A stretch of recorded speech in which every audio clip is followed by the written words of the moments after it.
உலகெங்கும் இருக்கும் ஆன்மீக நேயர்களுக்கு வணக்கம்.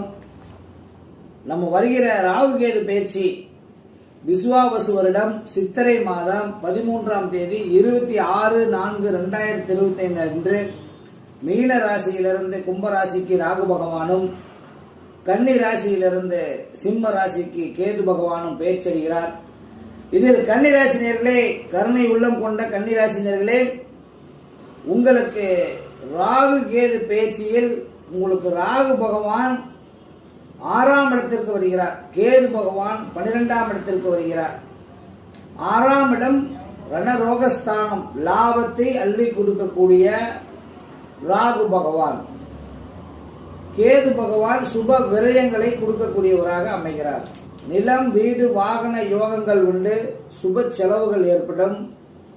குடும்பத்தில் இருந்து வந்த தொய்வு நிலை மாறும். பேச்சில் கவனம் தேவை. குடும்பத்தில் அமைதி நிலவ பொறுமை நிதானம் தேவை.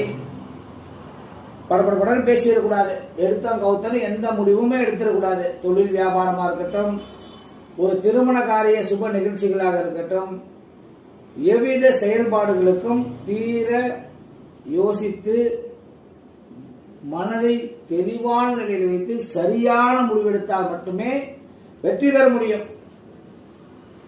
இந்த ராகு பயிற்சியில் நல்ல யோசித்து முடிவெடுப்பது நல்லது. பயணங்களால் வெற்றி கிடைக்கும். இரவு நேர பயணங்களை தவிர்க்கவும்.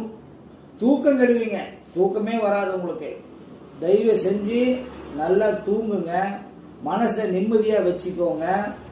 எல்லாம் அல்ல இறைவன் எம்பெருமான் சிவபெருமானை வழிபாடு செய்யுங்க. உங்களுக்கு ஒரு நல்ல மாற்றத்தையும் ஏற்றத்தையும் கொடுக்கும். திங்கட்கிழமை நாள் வில்வ மலரால் சிவபெருமானுக்கு அர்ச்சனை செய்து வாருங்கள். உங்கள் வாழ்க்கையில் வெற்றி பெறும். முடிந்தால் திருநாகேஸ்வரம் அல்லது திருப்பாம்பரம் சென்று ராகு பகவானுக்கும் கேது பகவானுக்கும் அர்ச்சனை செய்து வாருங்கள்.